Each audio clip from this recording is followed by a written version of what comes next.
திருவள்ளூர் மாவட்டத்தில் பட்டப்பகலில் வீட்டின் பீரோவை உடைத்து திருட முயன்ற 2 கொள்ளையர்களை போலீசார் கைது செய்துள்ளனர். அதே நேரம் எதுவும் கொள்ளை போகாத நிலையில் கொள்ளை போனதாக பொய் புகார் அளித்த வீட்டு உரிமையாளர்களையும் போலீசார் எச்சரித்துள்ளனர். நடந்தது என்ன?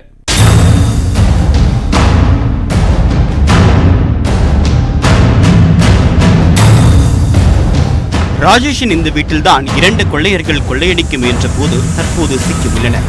ஆனால் கொள்ளை நடக்காத நிலையில் 3 லட்சம் ரூபாய் கொள்ளை போனதாக ராஜேஷ் பொய் புகார் அளித்தது ஏன்?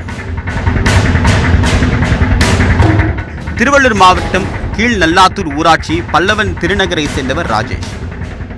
ஸ்ரீபெரும்புதூர் அருகே தனியார் நிறுவனத்தில் பணிபுரிந்து வரும் ராஜேஷ் தன்னுடைய குடும்பத்தினருடன் பொங்கல் அன்று காலை வெளியூருக்கு சென்று விட்டார்.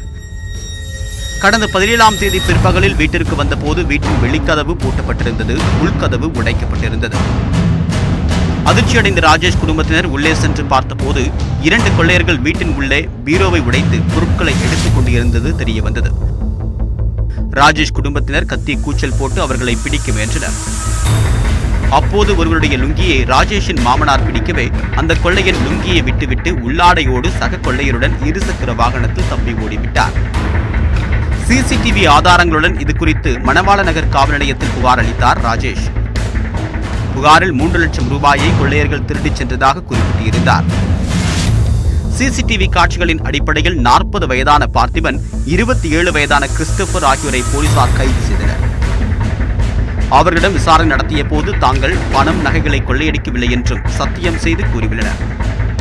கொள்ளையடிக்க முயன்ற போது வீட்டு உரிமையாளர்கள் தங்களை பிடித்து விட்டதாகவும் தன்னுடைய லுங்கி மட்டுமே பறிப்போய் விட்டதாகவும் கண்ணீருடன் ஒப்புதல் வாக்குமூலம் கூறியுள்ளனர். ராஜேஷ் குடும்பத்தினரிடம் போலீசார் விசாரித்த போது தாங்கள் பொய் புகார் தெரிவித்ததாக ஒப்புக்கொண்டனர். கொள்ளையர்களை கைது செய்து திருத்தணி கிளை சிறையில் அடைத்த போலீசார் ராஜேஷ் குடும்பத்தினரை எச்சரித்து அனுப்பினர்.